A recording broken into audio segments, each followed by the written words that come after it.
వీరన్నా మళ్ళీ కౌలు పనిలోకి రావచ్చు కదా, ఖర్చులకైనా చేతిలో 4 డబ్బులుంటాయి.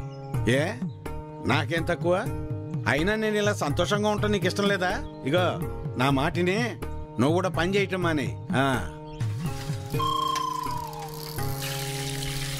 అబ్బో సరిపోయిందయ్యా నీ సంబడం. వెనకటికి నీలాంటోడే కడుపుతో ఉన్న పెళ్ళం కొబ్బరి నీళ్ళు అడిగితే కొబ్బరి బొండాల కోసం కేరళ వెళ్ళాట. వాడు తిరిగి వచ్చేసరికి వాడి కొడుకు ఎదురొచ్చి ఎవరు నువ్వు అన్నట్ట. అట్టా ఉంది నీ అవ్వారం. నీతో చెప్పాను చూడు, నాది నాది నాది బుద్ధి తక్కువ. నేను వెళ్ళినా కూడా ఈ పాటికి వంట అయిపోయింది నాన్న.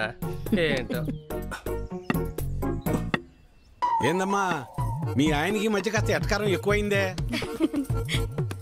ఏమ్మా బెమ్మంగా డాడీ? కమలాపురంలో ఏదో పనుందనేసి ఉదయాన్నే వెళ్లారు మామయ్య. అయ్యో మీకెన్నిసార్లు చెప్పినా అర్థం కాదా?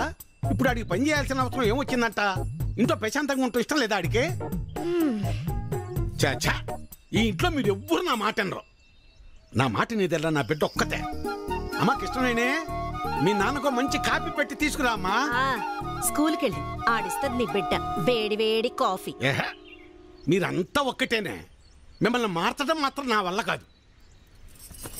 ఎట్ట బతుకుతారో ఏంటో. ఏం చేస్తున్నావురా? రిపేర్ నాన్న. ఎప్పుడు ఏదో ఒకటి చేస్తానే ఉంటావు. ఊరికి నేను కూర్చోలేవా? ఏదోలే నాన్న, ఖాళీగానే ఉంటున్నానుగా, ఏం తోచక. ఏరా ఎక్కడికి వెళ్ళావురా? కమలాపురంలో పని దొరికితే వెళ్ళాను నాన్న. ఎందుకురా నీకు ఈ కష్టం? అయినా అంత దూరం వెళ్ళి పని చేయాల్సిన కర్మ నీకేం వచ్చిందిరా? నువ్వు ఇలాగే మాట్లాడు. అసలే మన ఊర్లో ఎవరు మనకి పని కూడా ఇవ్వడం లేదు. నువ్వు ఇలాగే ఉంటే పక్కూర్లో ఎవరు మన మొహం కూడా చూడరు.